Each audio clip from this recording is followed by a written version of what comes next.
নমস্কার। আজকে সাপ্তাহিক রাশিফল নিয়ে আলোচনা করব।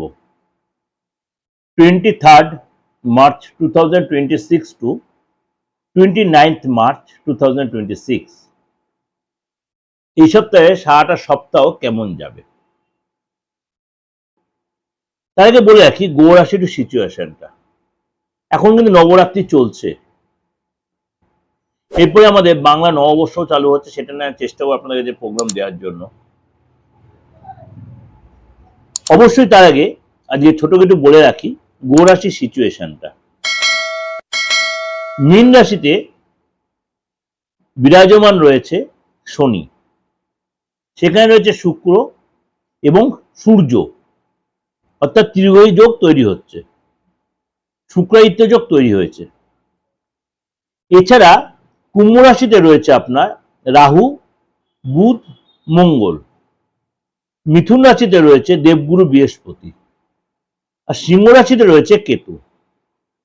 এই সিচুয়েশনে মেষ টু মীন রাশির উপরে কি প্রভাব পড়বে চলুন তো একটু আলোচনা করে নিই।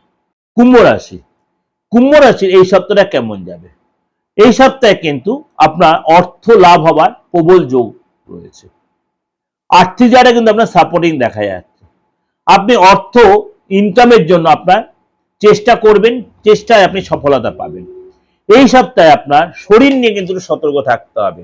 শরীরটা আপনার ডিস্টার্ব করতে হবে, বিশেষ করে আপনার প্রেশারটা বেড়ে যেতে পারে, ডায়াবেটিস বাড়তে পারে, কিডনির প্রবলেম, প্রস্টেটের প্রবলেম, এগুলো কিন্তু আপনার বাড়তে পারে, চোখের কোনো ডিস্টার্ব হতে পারে। শরীর নিয়ে সচেতন, জল বেশি করে খাবেন, মিষ্ট দ্রব্য কম খাবেন, টেনশন কম নেবেন, রাতের ঘুমটা অবশ্যই প্রয়োজন। যদি আপনার কোনো ক্রনিক রোগ থেকে যায়, ওষুধ নেওয়ার ব্যাপারে অবশ্যই নেগলিজেন্সি করবেন না। বাবা মার সাথে আপনার কিন্তু সম্পর্ক ভালো হবে, তাদের সহযোগিতা পাবেন। এবার আপনার বিবাহিত যদি হন, আপনার জীবনসাথীর শরীর স্বাস্থ্য ভালো থাকবে, জীবনসাথী আপনাকে সাপোর্ট দেবে, সব কাজে তার সহযোগিতা পাবেন। আপনার যদি বিবাহিত হন, আপনার যে সন্তানের সাপোর্ট পাবেন, সন্তানদের গর্বিত হবেন, সন্তানদের যথেষ্ট লাভবান হবেন, সন্তান আপনাকে আপনার কাজে হেল্পও করবে। আপনি চাকরির জায়গাটা আপনার মোটামুটি আপনার প্রেফারেই থাকবে, কিন্তু আপনাকে অনেক বেশি ডিপ্লোম্যাটিক হয়ে চলতে হবে, যেটা আপনার কন্ট্রোলে থাকে। মানে আপনি বসের সাথে তাল মিলিয়ে চলতে হবে, কলিগদের সাথে তাল মিলিয়ে চলতে হবে। চোখ কান খুলে চলবেন, তর্ক বিতর্কে জড়াবেন না, কারোর কথা কাউকে লাগাবেন না, পিএনপিসি করবেন না। এবং আপনি যদি ব্যবসা যাওয়াটা আপনার ভালো দেখা যাচ্ছে, অর্থ আসার জায়গাটা তৈরি হয়েছে, এক্সট্রা কোনো অর্থ আসতে পারে, কিন্তু কোনো 2 নম্বরই কাজে নিজেকে জড়াবেন না, কারো কথা ইনসিস্টের কথা ইনভেস্ট করবেন না, তাহলে সেই অর্থটা আপনার বেরিয়ে যেতে পারে। আপনার জন্য 23 তারিখ 24 তারিখ আপনার জন্য যথেষ্ট লাভদায়ক। 23 তারিখ 24 তারিখ আপনার জন্য যথেষ্ট লাভদায়ক। আপনি ফ্যামিলির সাথে এই সপ্তাহে কিন্তু কোথাও ঘুরতে প্ল্যান করতে পারেন, সময় কাটাতে পারেন, অর্থাৎ আপনি অনেক কিছু প্ল্যান করে এগোলে এই সপ্তাহে কিন্তু আপনার জন্য 23 তারিখ 24 তারিখ আপনার জন্য সাপোর্টিং হবে। 27 তারিখ 28 তারিখ 29 তারিখ আপনাকে যথেষ্ট সংযত থাকতে হবে, চোখ কান করে সংযত থাকতে হবে, কথাবার্তা সংযত থাকতে হবে। চোখ বন্ধ কাউকে ভরসা করবেন না, তাহলে কিন্তু আপনার জন্য সেটা ভুল হবে।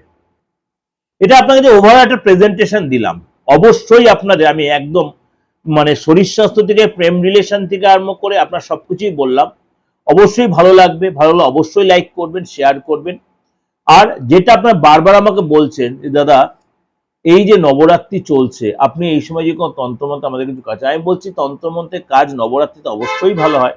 যেটা আমার আশ্বিন মাসের নবরাত্রি সেটাও আমরা কাজ করি, চৈত্র মাসের নবরাত্রি সেটা তো যারা তন্ত্রমন্ত্রের কাজ করেন তারা সবসময় করে। এছাড়া তো আদার্স মানে যে দিনগুলো আছে 365 দিনে, সেই দিনগুলো সবকটাই মানে বিশেষ কিছু দিন আছে। তাছাড়া সবসময় আমাদের কিছু কিছু দিনক্ষণ থাকে, সেই সময় কাজ করাই যায়। আপনাদেরও বলি, যারা আমার আজকে নতুন ভিউয়ার্স, যারা আমার সম্বন্ধে এখনো সেইভাবে আপনাদের ধ্যান ধারণা আসেনি, দীর্ঘদিন আপনাদের এই প্রোগ্রাম আমি এই সোশ্যাল মিডিয়ায় প্রচার করছি, সুতরাং আপনারাও এই সময় বলুন বা পরবর্তী সময় বলুন, তন্ত্র মতে কোনো প্রতিকারের জন্য, যে কোনো প্রতিকার, খালি মৃত ব্যক্তিকে বাঁচানো সম্ভব নয়, মুমূর্ষ ব্যক্তিকে বাঁচানো খুব সম্ভব নয়, মুমূর্ষ ব্যক্তিকে বাঁচানো সম্ভব নয়।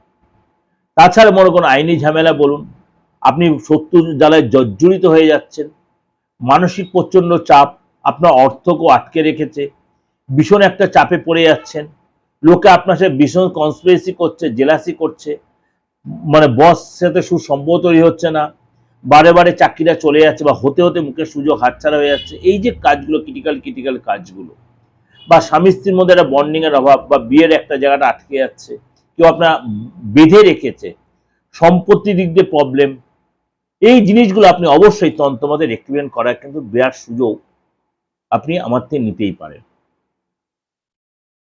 সুতরাং তার জন্য কি করতে হবে, কেন এগুলো সবই গুপ্তবিদ্যা, গুহ্যবিদ্যা। এই তন্ত্র নিয়ে আলোচনা করতে চাই না, আপনাদের রিকোয়েস্ট নিয়ে আলোচনাটা বারবার করতে হয়। সুতরাং আপনারা কিন্তু অবশ্যই তন্ত্র, কেন আমি বারে বলি রক্তের মধ্যে আমার তন্ত্র। যারা আমাকে চেনেন তারা জানেন, যারা আমার পুরনো ক্লায়েন্ট তারাও জানেন কি কি কাজ বা কি কি অসাধ্য সাধন আমি করে দিয়েছি। তন্ত্রের মানে অনেক স্টেজ রয়েছে, অনেক স্টেপ রয়েছে, এক একটা তন্ত্রের এক রকম। কখনো বুদ্ধিস্ট তন্ত্র, কখনো আপনার আমাদের মুসলিম তন্ত্র, কখনো হিন্দু তন্ত্র, কখনো আপনার জৈন তন্ত্র, বা কখনো আপনার এই কি বলবো চাইনিজ যে তন্ত্র, সব রকমই সিস্টেম কম বেশি আপনাদের আশীর্বাদ আমার রপ্ত করেছি। এবার যাকে যে ট্রিটমেন্টটা দেওয়া উচিত সেটাই আমি অ্যাপ্লাই করার চেষ্টা করি। সুতরাং রোগ অনুযায়ী ওষুধ অ্যাপ্লাই করা।